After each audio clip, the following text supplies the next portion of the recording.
All right, dude. So you're gonna work on this exercise.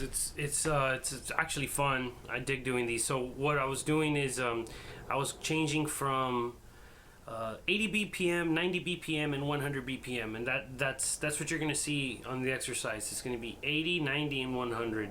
And what you're doing is obviously you're just trying to keep the pulse on the right foot for an extended period of time, and then the left foot. It's really up to you. You develop your own setup, but I mean, I would go with even numbers: 4, 8, 16, whatever. And the longer you go, the better. Obviously, you want to go for 32 measures if you want, and then switch over to the other foot and do 32 measures of that one. It's all for fun, dude. But the point is, you're not just doing it just to crank up a sweat and develop stamina like the way you would develop stamina in running for miles and getting your body accustomed to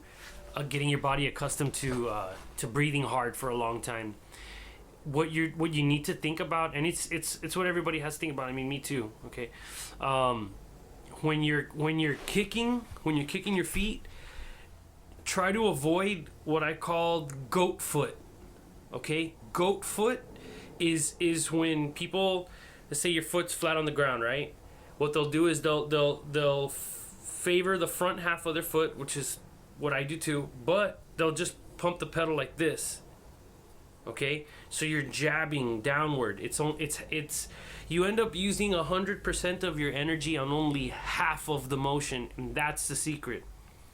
You develop a comfort in balancing the energy in the full motion of the act. Okay, you gotta, specifically what I'm trying to refer to is you have to pull your toes up, not just slam them down on the ground.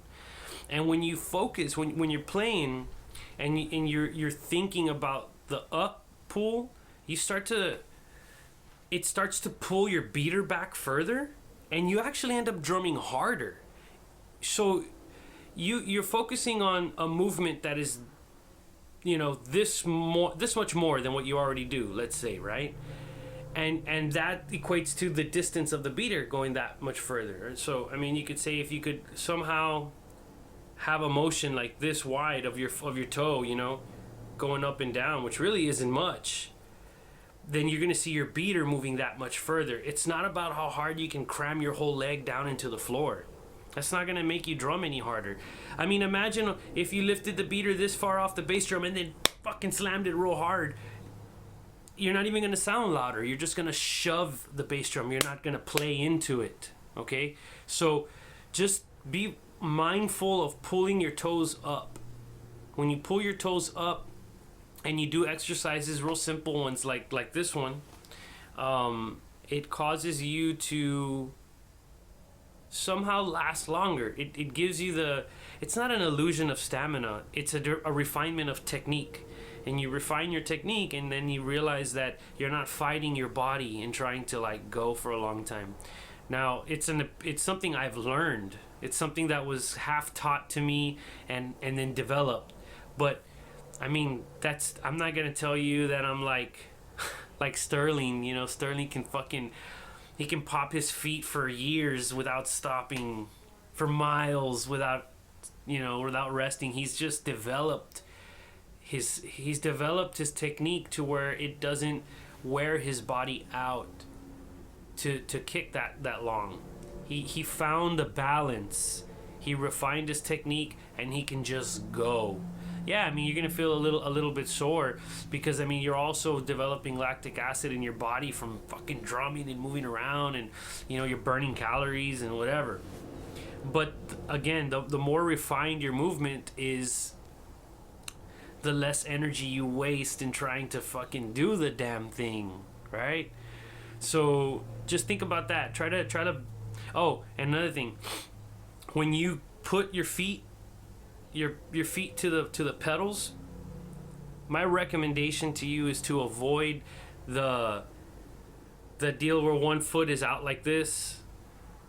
Like your main. Let's say your main kick is a certain way. Let's say your main kick pulls your toes out, and you start pulling your toes out. You start doing this thing or like this. You don't walk like that, dude. You have to kind of keep in mind that if you walk like this, it would be the most comfortable way to play the drums. Damn it. The way you walk is the natural body movement. So try to have your pedals, like when you sit down, again, this is something that was taught to me. When you sit down, and the way you your natural position of your feet on the ground, the way they kind of like do this when you're ready to just sit on a chair, that should be as close to you can how you set up your kicks. I mean, even the width, like that little, if you have a double pedal, you can adjust how close the feet are, which is something you can't really do with double bass drums. I'm over that double bass drum shit. Fuck that, dude. Double pedals, you have the ability to play more naturally, actually. So let's say, like, you know, you have the right knee spread, boom, foot spread, you know, and then your toe angles. If you walk like this, all right, I guess, but I mean, that even then you're gonna have bad muscles for doing double pedal, because you're not gonna do pedals like this. You're gonna do pedals like this. I mean, like this is gonna give you the most power, the best swing, the closest, most accurate balance in the down and up motions. Up. That's the trick, dude. Up, up, up. Mess around with that and let me know if it works for you.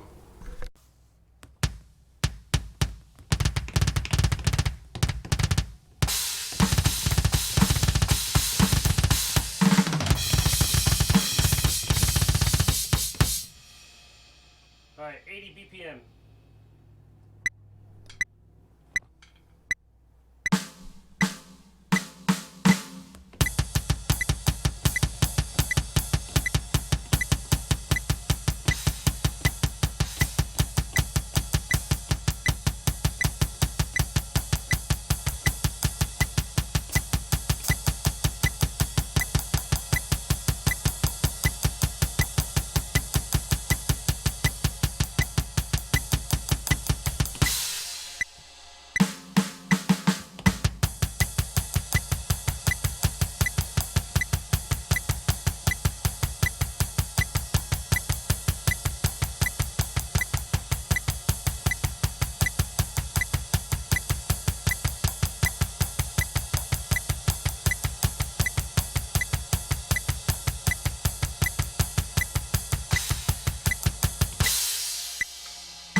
zero, 90 beats per minute. Let's roll it up. There you go.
100 BPM.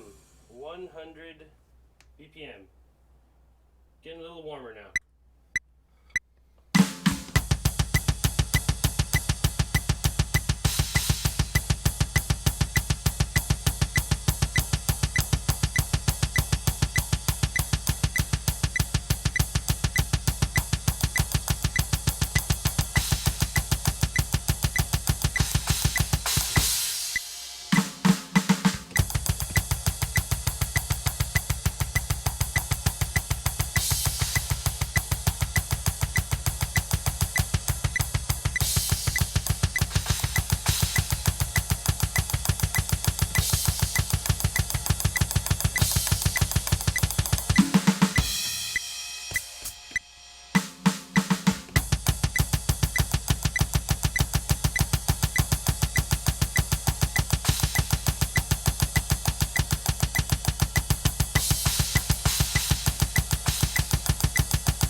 One ten BPM. I think here's where I'm gonna fall apart, but let's give it a shot anyways, right? Here we go.